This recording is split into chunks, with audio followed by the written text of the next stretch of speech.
You're listening to the Good Question Podcast with Richard Jacobs. Our goal is to make each of our guests exclaim, that's a good question. I don't know the answer. Because when that happens, it means you, the listener, may be inspired to learn more beyond the interview and to ask great questions yourself that lead to new insights. In this podcast, we cover historical and current anthropology, comparative religion, and history. Welcome, and let's get started.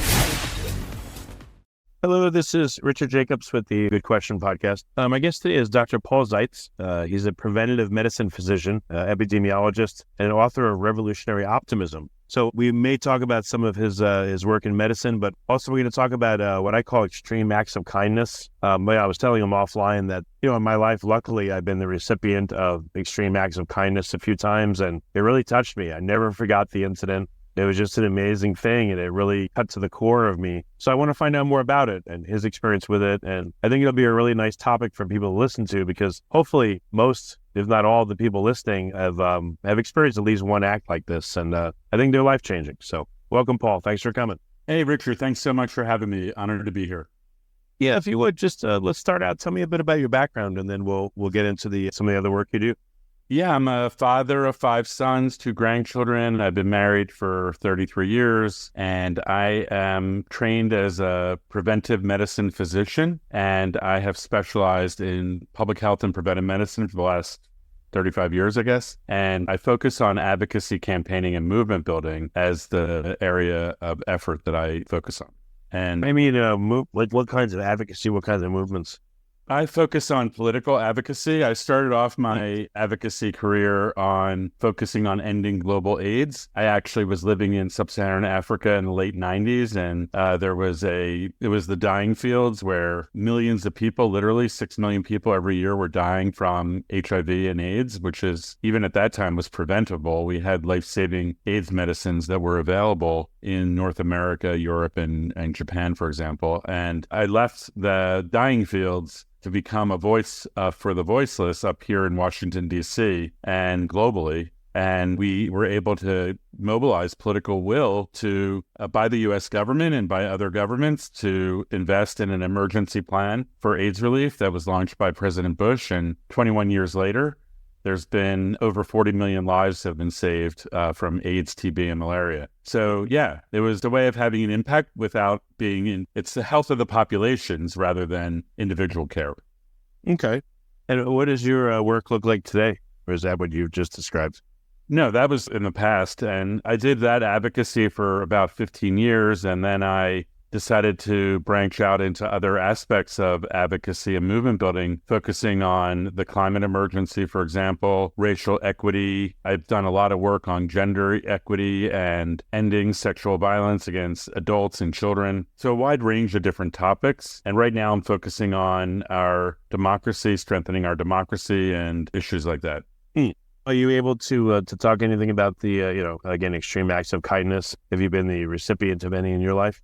That's a great question. Yeah, for sure. Certainly from my mom and at times my father. And throughout my life, I've been supported by mentors and leaders who have helped me become an advocate and an effective activist. So many acts of kindness. One that comes to mind right now is I had the opportunity when I was doing the global AIDS advocacy to work with the late Archbishop Desmond Tutu. He was based in South Africa, and he was in solidarity with our effort on the AIDS movement. And he would, this was a small thing, but it was an act of kindness in my mind, where when iPhones first came out and we started learning how to text each other, he was one of the people that would respond the fastest, and he would be willing and able to join a press conference to put pressure on the U.S. government, and he would be willing to hold people accountable in a way that I really learned from. And I feel like his voice and his presence and his commitment to the cause was an array of acts of kindness that supported my work at that time.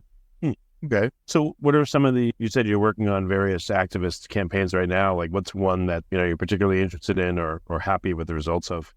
Well, so I'm a father and grandfather, as I mentioned, and one of the parts of Revolutionary Optimism, which is the book that I just published. That's really what I'm focusing on now. It's the 7 Steps for Living as a Love-Centered Activist. And the book starts off with, it's go time. It's time to start taking action now, love-centered action now. And in fact, many of us, including you and your listeners, are probably already love-centered activists. You're already implementing acts of kindness and love, like you're taking care of yourself in some way, and you're also caring for your family and or your loved one and neighbors maybe and friends. And so all those counts as love-centered action, and every action counts, and every action is part of the ripple of transformation that I think is possible right now. So as part of that, Step 1, it's go time. I offer a practice about imagining future generations. So I have a 2-year-old granddaughter, and I imagined her in 2100. And I imagined her looking back at me and you and all of us and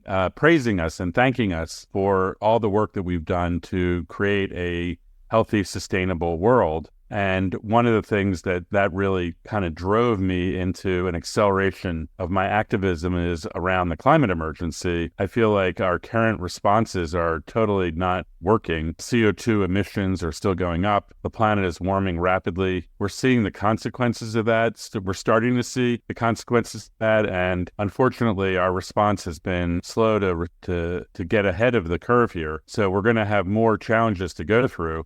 I've been working with organizations like Climate Defiance and the Sunrise Movement, who are putting pressure on our political leaders to use the power of their role in government to declare a climate emergency and mobilize the full capacity of the federal government and all of our whole society, actually, our private sector, all of the public also, to do whatever we can to reduce CO2 emissions so that our children and grandchildren and your grandchildren and all future generations can have a livable planet. Oh, so what would that look like if things were declared to be an emergency? Well, the idea around declaring a climate emergency would be to have the president use his executive authority or her executive authority to create a whole of government response that would include focusing on the transition from fossil fuels to clean energy, renewable energy sources. That work is already underway, but it can accelerate rapidly. And it also could be a great job creator because it could be the U.S. could position itself to be an exporter of clean energy technologies that we innovate on. That is starting to happen, but it could be amplified. In addition to that, we need to start implementing some serious efforts at carbon removal. And that means removing some of the carbon CO2 that's already up in the atmosphere. All the changes that we're seeing is a result of the CO2 that's been pumped up into the atmosphere over the last 50 years. So things that can be done relatively easily is carbon negative building materials. For example, you can sequester or grab carbon out of the atmosphere with cement and concrete, and you could store it permanently in those building materials as a way of reducing the atmospheric carbon pollution. There's other things that we can do around, other carbon removal technologies that can be experimented with and then scaled up. Okay. With efforts in the past, what have you seen actually works to get results versus doesn't work? Well, that's for the people that are. I think there's for people that want to be activists that are listening. That's why I asked. Sorry. Yeah, thank you. It's a great question. So in the book, I really focus on personal evolution, figuring out what is your calling, what is your focus, what do you care about, what are you passionate about, and offering ways for you to dig into that. And I have a whole section, step 5 is called Imagineering, and I really focus on unlocking your radical imagination, your visions for what kind of world you would like to see created. And then I offer best practices for building love-centered movements. One of the key messages in my life and that I've shared in the book is that we're not alone. Sometimes when I'm feeling hopeless and skeptical, I feel very isolated and alone. And I feel like what I do doesn't matter and won't have any impact. And so I've learned how to build coalitions, build movements, love-centered movements of like-hearted people who want to do acts of kindness together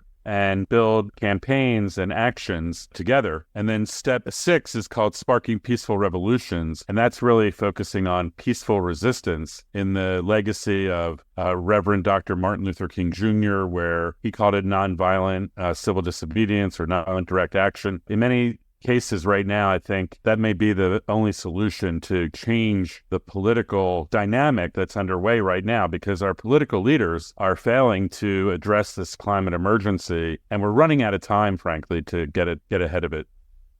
Oh, what else in the book? Like, what are some other practical pieces of advice do you give in the book for people?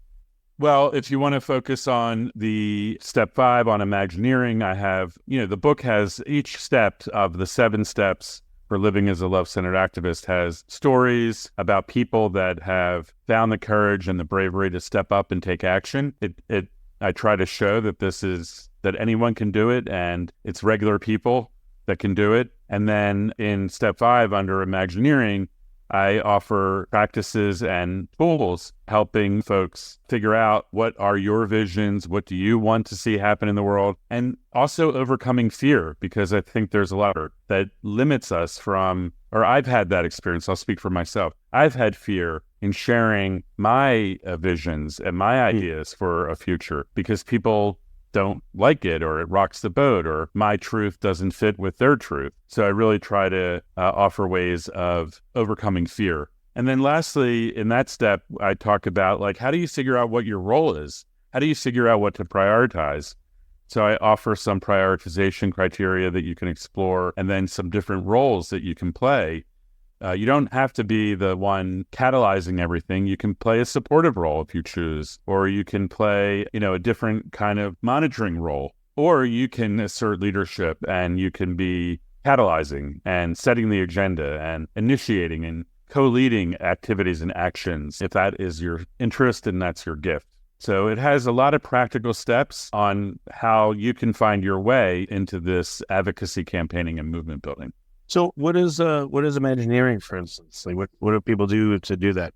Thank you. Yeah, Imagineering is a term that was coined by Walt Disney, actually. And the idea there is around unlocking your imagination and your visions, and then translating that and manifesting it into reality. And so the Imagineering step talks about how do you establish yourself as a trim tab for love, for example. How do you identify your position in the whole range of and how do you take a stand?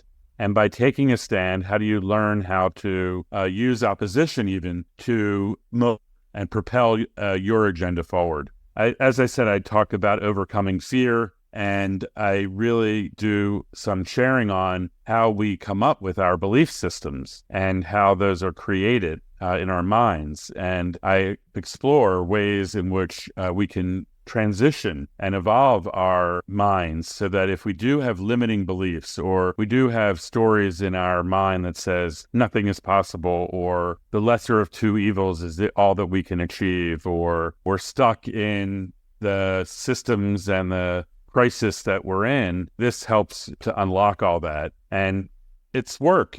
I'm not saying this is easy. I think it's a deep dive into our minds and our psyches, but then it can unleash internal optimism so that you can wake up every day and figure out how you want to serve in the best possible way. Oh, what is, can you put a name to the fear? Like what are common fears that you've seen in people that prevent them from taking action? Thank you. That's a great question. Yeah. So I think one of the fears that I uncovered in myself and I've studied now is the fear of freedom.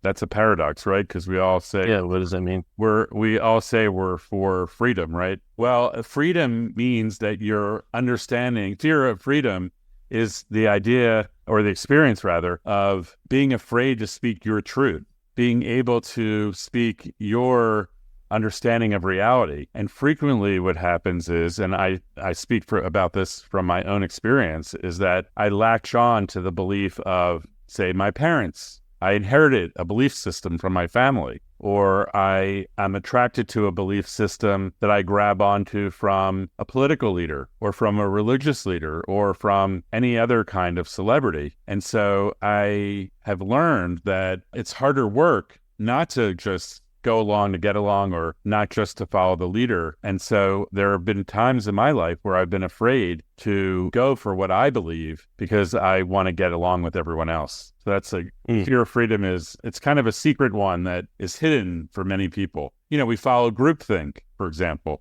So how do we identify that and understand where that's operating, and then dismantle it if we choose, and do the research and learning that we need to do to find our own way forward? But how does someone identify what their fear is? Do they even know? Do they, give a voice to it, or is it just a feeling they have, and so they don't do X, Y, or Z, and they just shy away and give up?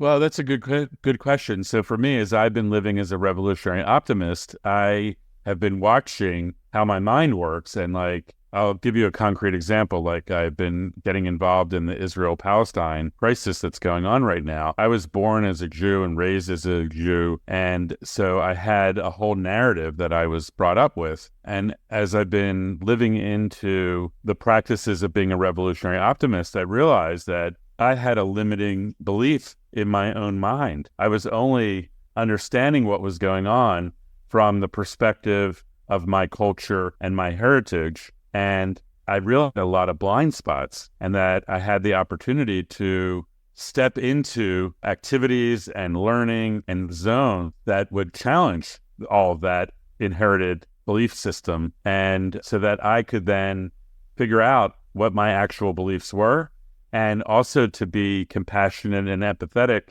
with both sides of the coin. Because my intention is to do peace crafting and to try to create and identify win-win solutions from both sides of the coin. And I just realized that I closed myself off to that for the majority of my life. And I had blind spots. I didn't see what was actually happening for this other group of people. So that's an example of challenging myself as a revolutionary optimist. Yeah, what does it mean to be a revolutionary optimist? How do you define it? Revolutionary optimism provides a framework for a new way of living and connecting with others. And it's really about living and the path of love. So I ask myself the question, what would it look like if I put love at the center of everything I did and do, everything I say, every word that comes out of my mouth, every thought, and every action and every step that I take? And then once I have unleashed my personal power, I'm more able to connect and unify with others, so that while I'm repairing my own life and my own well-being, I'm also able to more effectively contribute to healing our world. Okay. So with the release of the book, is there any special projects that you're undertaking, or are you going to be doing a tour? And are there, is there any action related to the book that you're going to be taking? Any cause that you're aligning with the book that you're going to promote at the same time? Yeah. Well, first of all, I want to just offer to your listeners that they can find out more about the book at www.revolutionaryoptimism.com. And I also just published a journal and workbook to go along with the book for people that want to do a deeper dive in exploring revolutionary optimism. They could do that by themselves. And I also strongly recommend that folks consider doing that in groups, either family groups or friend groups or book club groups or spiritual groups or church groups or civic groups, any kind of group that wants to develop and deepen friendships and build trust with people and explore advocacy and activism. And if folks want to learn more about what's going on in all the movements that are underway around the country, I did also launch something called Unified Movements. So you can go to unifiedmovements.org, and I offer pathways of engagement there for people to get involved and learn about all the amazing efforts that are underway to strengthen our democracy, to combat the climate emergency, to address racial equality and racial equity, gender equity, all the issues that I mentioned earlier. So I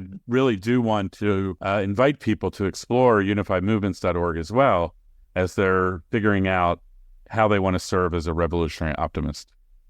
Okay, well, excellent. So what do you recommend as the first step that people take, that want to get involved this way? Read the book, contact you. What's your thought? Yeah, the first step would really be to go to revolutionaryoptimism.com. You can buy the book there through Amazon. And then if you sign up, you get a Changemakers Companion Kit for free, which includes daily inspiration and also access to this journal and workbook that I just mentioned. and other tools that we're offering to folks that want to really dive in. And if you go to my website, drpaulzeitz.org, you can contact me directly there, and I'm happy to support folks that want to really explore this, because revolutionary optimism is really an opportunity to overcome what I've been experiencing at times, which is the anxiety, despair, and cynicism that is affecting so many of us at this time.